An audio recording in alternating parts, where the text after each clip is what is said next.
Hello అండి, అందరికీ నమస్కారం. Welcome back to our channel. Telangana రాష్ట్రంలో ఇందిరమ్మ ఇండ్ల రెండవ విడతకు సంబంధించిన ఎలిజిబుల్ లిస్ట్ కోసం అయితే చాలామంది ఎదురు చూస్తూ ఉన్నారనమాట. ఈ ఎలిజిబుల్ లిస్ట్తో నేమ్ ఉన్నటువంటి వాళ్ళకి మాత్రమే రెండవ విడత ఇందిరమ్మ ఇళ్ళనైతే అందజేస్తారు.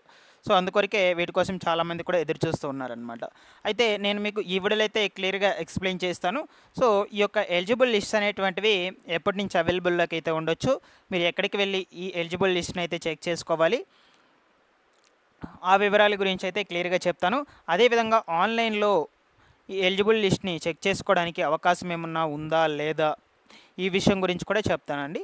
మీరందరూ కూడా ముఖ్యంగా వీడియోని ఎండ్ వరకు చూసి ఈ వీడియోకి ఒక చిన్న లైక్ చేయడం అయితే మర్చిపోవద్దు.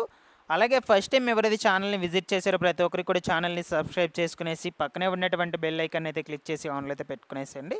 సో నెక్స్ట్ ఈ యొక్క మంజూరు పత్రాలకు సంబంధించి, ఓకేనా. సో ఈ మంజూరు పత్రాలకు అర్హులైనటువంటి వాళ్ళకి ఎప్పటి నుంచి అయితే పంపిణీ చేస్తారో ఆ మంజూరు పత్రం ఎట్లా ఉంటుంది, ఆ డీటెయిల్స్ గురించి కూడా మీకు ఎక్స్ప్లెయిన్ చేస్తాను. ఇక లేట్ చేయకుండా వివరాల్లో కనుక వచ్చేసినట్లయితే, సో చాలామంది కూడా ఈ ఇందిరమ్మ ఇళ్ళ రెండవ విడత కోసం అయితే ఎదురు చూస్తూ ఉన్నారనమాట. సో ఆల్రెడీ మనకు వీటికి సంబంధించిన దరఖాస్తు ప్రక్రియలు ఇవన్నీ కూడా కంప్లీట్ అయిపోయి ప్రస్తుతానికైతే వెరిఫికేషన్ అయితే జరుగుతుంది. వెరిఫికేషన్ అనంతరం ఫైనల్ ఎలిజిబుల్ లిస్ట్ అనేటువంటిది అయితే అనౌన్స్ చేయడం అయితే జరుగుతుంది. ఆ ఫైనల్ ఎలిజిబుల్ లిస్ట్లో ఉన్నటువంటి వాళ్ళకి మాత్రమే ఈ విధంగా మీకు స్క్రీన్ మీద కనిపిస్తుంది కదా, మంజూరు పత్రాలను అయితే అందజేస్తారనమాట. ఈ మంజూరు పత్రాలు ఉన్నటువంటి వాళ్ళకి మాత్రమే ఇందిరమ్మ ఇళ్ళను అయితే పంపిణీ చేస్తారు. సో మీరు ఇళ్లను మీ అంతటి మీరు కట్టుకోవచ్చు, లేదు అనుకుంటే సో మేము కట్టుకోలేమంటే గవర్నమెంట్కి అప్పు చూపేసినట్టయితే వాళ్ళే కంప్లీట్గా ఇల్లు అనేటువంటిది కట్టయితే ఇచ్చేస్తారనమాట. ఆ 5 lakhs వాళ్ళే ఖర్చు పెట్టి ఇల్లు అనేటువంటిది కట్టించి అయితే ఇస్తారు. లేదు మేము కట్టుకుంటామంటే గవర్నమెంట్ తీసుకొచ్చినటువంటి, ఓకేనా, ఇది గుర్తుపెట్టుకోవాలి, గవర్నమెంట్ తీసుకొచ్చినటువంటి నియమ నిబంధనల ప్రకారమే మీరు ఇల్లు అనేటువంటిది అయితే నిర్మించుకోవాలన్నమాట. అప్పుడు కానీ మీకు 5 లక్షలు అయితే అందదు ఆర్థిక సహాయము. మనకు గవర్నమెంట్ తీసుకొచ్చినటువంటి నియమ నిబంధనలు ఏమిటి, ఇక్కడ చూడొచ్చు. 400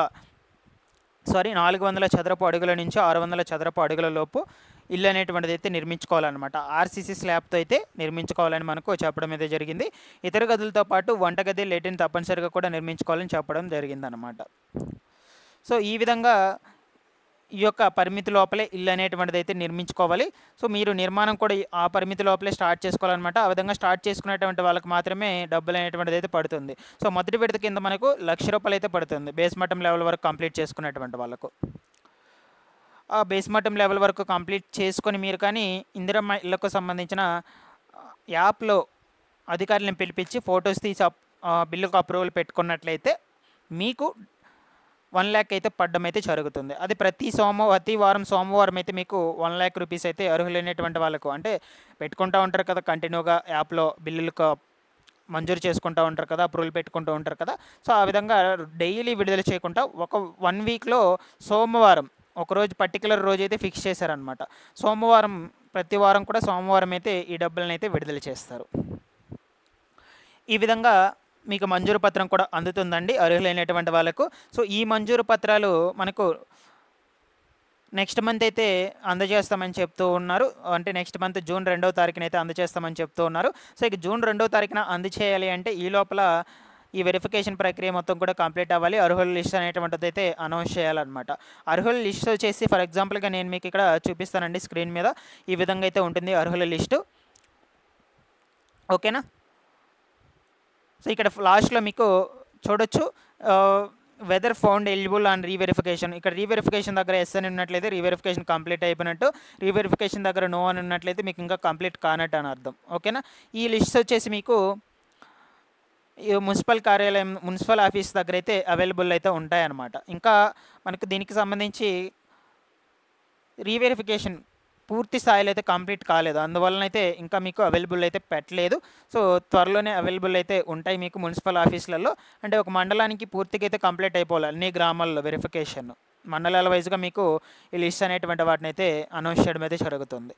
సో కంప్లీట్గా అయిపోతేనే మీకు దాని తర్వాత లిస్ట్ని అయితే అనౌన్స్ చేస్తారనమాట. ఆ లిస్ట్ని బట్టి మంజూరు పత్రాలు అయితే ఇస్తారు, ఓకేనా. సో ఈ విధంగా అయితే ఉందండి. సో మీకు L1, L2 కేటగిరీస్లో వాళ్ళని ఫిల్టర్ చేసి ఫైనల్ ఎలిజిబుల్ లిస్ట్లో అయితే తీసుకుంటున్నారు అర్హులైనటువంటి వాళ్ళని. సో మీకు ఇంకా ఏమైనా డౌట్స్ ఉన్నా కూడా అడగండి, నేను వెంటనే రెస్పాండ్ అయితే అవుతాను. ఈ మా ఇందిరమ్మ ఇళ్ళకు సంబంధించి ముందు ముందు రోజులు ఎటువంటి ఇన్ఫర్మేషన్ వచ్చినా కూడా అప్ టు డేట్ నేనైతే తెలియజేస్తూ ఉంటాను.